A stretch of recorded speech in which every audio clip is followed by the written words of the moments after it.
All right, so we also have a tilt wheel, and we figured out that I was worried about seating, but it's actually pretty damn comfortable. It's rated for 7 people or 950 pounds, but you could put 2 people sit.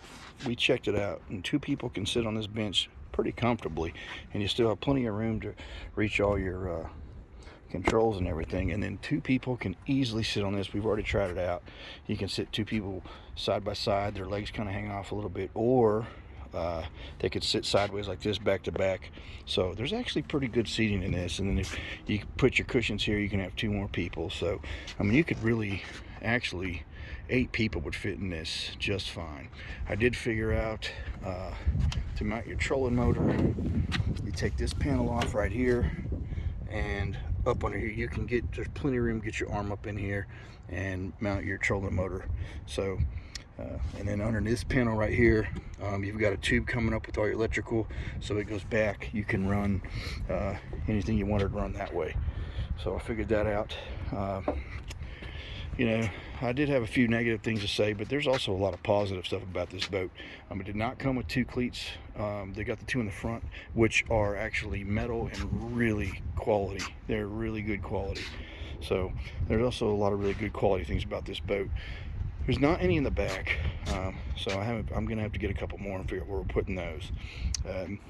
It feels pretty darn sturdy. On the 18, there's so even on the 20, the floors actually slope to the sides, and then they run backwards, and then you got your exit drain right there for water. The 18 we checked out, you could drastically feel it when you were walking in the boat.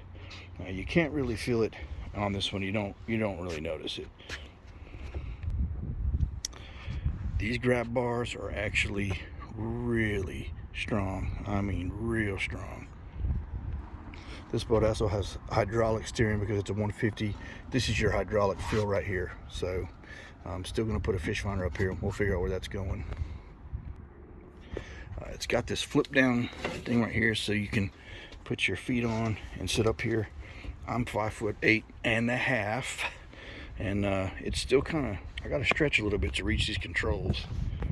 So I don't know, probably standing up a little bit more when I'm driving this thing.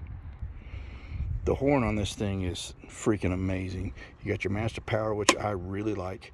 It's like a offshore horn. The lights on this are pretty good. Can't see them right now. It's pretty thick metal. It's pretty robust. Like I said, and you know, on the side gunnels, it does have the if you are familiar with the trackers, this is actually the same angle your track system here as the trackers were. So if you have any accessories and you're switching over from a tracker, you can absolutely switch them over here. This is your transom back here. As far as it's got a real thick plate right here.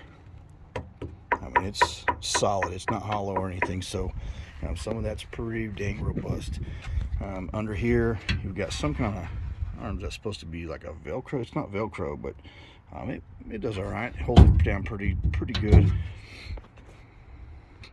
On this side, I went ahead and took some of the old scrap from the flooring I had in my old boat and put it on here just to kind of soften that, because it was clinking pretty hard. There's not one on this side for whatever reason, but I don't know if it fell off or if it just didn't come with it. Like I say, I know there was a few negative things I had to say about this boat, but those were just the bad points of it. Overall, it is a pretty damn awesome boat. The pictures and videos really don't do it justice. When you're in this thing, it looks like a monster. It's huge, and I really do like it. Again, like I was talking about the trailer, I really don't like this trailer. These load guides are really flimsy. So I don't know if these are going to last. We'll find out. As far as pulling this thing goes, I think you could probably pull it with like a smaller pickup, like a V6, if you're wondering. It compared to like a heavier boat like the Deep V 17 foot I had, this thing, the 17-foot boat was much heavier and quite a bit easier to tow. This one's not just the trailer but the boat, it's all lighter, so it does kind of get a little flimsy, almost a little sketchy every now and then. It feels like while you're towing it. I wouldn't go too fast in this thing. Passing traffic in the other boat, I got it up to 90 a couple times, only because I was passing some dangerous situations. I don't know if I'd feel comfortable doing that in this one. This one kind of gets a little squirrely on you. And part of it could also be, the trailer, it really is kind of lightweight. I'm not a fan of this trailer. Everything's bolted on, like your bunks, and maybe that's a good thing, so if you need to change something out, it's easy. The wheel wells are plastic, they're bolt-on, so like I said, I don't know if that's something you could, if it makes it easier to upgrade or change later. I'm really not sure. I think my biggest complaint about the boat is the trailer. It does the job, I guess, and I obviously haven't loaded it up yet from the water. That we'll find out if it's how good these load guides are and how easy it is to load and unload. Stainless steel's prop. I did go ahead and get these buckle buddies from Bass Pro. I had there's a Bass Pro brand actually. It's not rated for as much weight. I had them on my last boat. I kind of like the way they ratcheted better than these. These are a little harder to use. It's not a game changer or anything, but I did like those other ones a little better. It's got a ton of safety stickers all over the place. The dealer says this 75-year one was the most important. I guess that, I don't know. I guess that is anniversary edition. I doubt it means anything, but to them it did. Climbing up in the boat, I found out that this bar right here is really, really strong.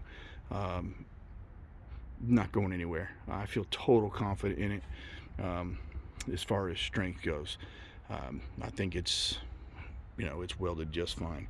It screws on the bottom, and in the front underneath that there's a screw on each side, so if you wanted to change that out, it seems like it'd be pretty simple DIY, even if you're not real handy with stuff like that. I don't think that would be a problem, but it's pretty comfortable as far as the seat itself goes. I don't think it's going to be an issue.